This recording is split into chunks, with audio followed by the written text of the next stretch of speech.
107 400. C'est la baisse du chômage enregistrée en 2016 qui a été annoncée en janvier.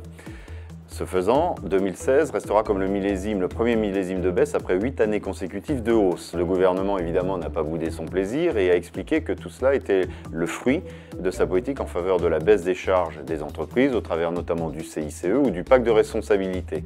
L'INSEE vient d'ailleurs de publier une note très intéressante et a chiffré à 190 000 le nombre de postes qui ont été créés dans le privé l'année dernière. C'est près de 2 fois plus qu'en 2015 et surtout, il faut remonter à 2007 pour trouver un chiffre presque aussi haut. Alors, est-ce qu'on peut en déduire pour autant que le chômage a baissé en France et que François Hollande a tenu, même avec retard, sa promesse d'inverser la courbe du chômage? Oui, mais non. Paradoxalement, parce que en France, compter le nombre de chômeurs, ce n'est pas une science exacte. Alors, pour bien comprendre, il faut savoir qu'on a 2 sources principales pour compter le chômage en France. La première source, c'est le ministère du Travail qui nous l'a fournie et elle consiste à compter chaque mois le nombre de demandeurs d'emploi inscrits à Pôle emploi. Alors c'est une source administrative qui est sujette à des aléas mensuels, il faut donc l'analyser sur la durée, c'est très important. Qui plus est, Pôle emploi classe les demandeurs d'emploi dans 5 grandes catégories. La première, la catégorie A, la plus fournie, avec 3 500 000 personnes environ, regroupe toutes les personnes sans activité. La deuxième, la catégorie B, regroupe les personnes, les demandeurs d'emploi, qui ont une petite activité, moins de 78 heures par mois. Et puis la catégorie C, c'est ceux qui ont travaillé plus de 78 heures dans le mois. Enfin, il y a 2 autres catégories. La catégorie D qui regroupe par exemple tous les chômeurs en formation. Et la catégorie E qui, elle, regroupe des demandeurs d'emploi qui ne sont pas tenus de chercher un emploi parce que notamment ils peuvent être en phase de création d'une entreprise. La seconde source, elle, est de nature statistique. C'est l'INSEE qui produit un sondage tous les 3 mois auprès d'un panel de 90 000 ménages en se basant sur les critères définis par le Bureau international du travail, le BIT.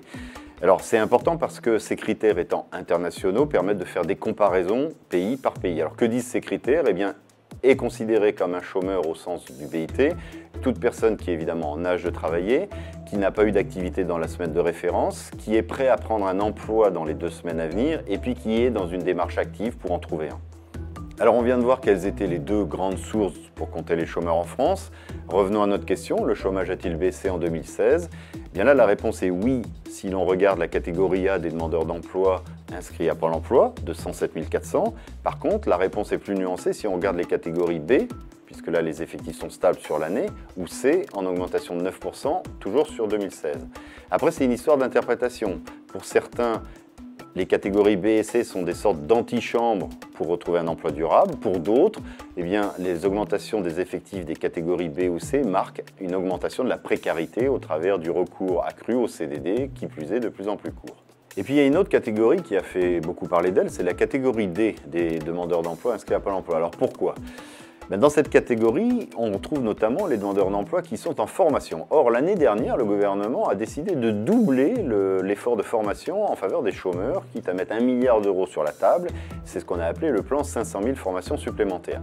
Ce faisant, beaucoup de chômeurs ont basculé de la catégorie A, B ou C où ils étaient en catégorie D. Alors certains y ont vu une grossière manipulation des chiffres pour les faire baisser.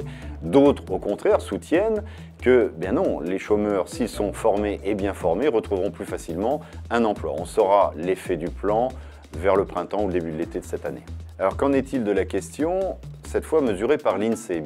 Au 3e trimestre, c'est le dernier chiffre que l'on a à date, l'INSEE a mesuré que le taux de chômage en France était de 9,7%. C'est beaucoup plus que la moyenne européenne qui est de 8,3%, mais c'est quand même une baisse de 0,4 points sur un an. Donc la réponse à la question, là encore, est oui. Étant donné le nombre de chômeurs, 6 600 000 inscrits à Pôle emploi, 4 300 000 recensés par l'INSEE, il va falloir encore beaucoup de temps pour en finir avec le chômage de masse en France. Et il faudra surtout que la croissance se maintienne au moins à son niveau actuel.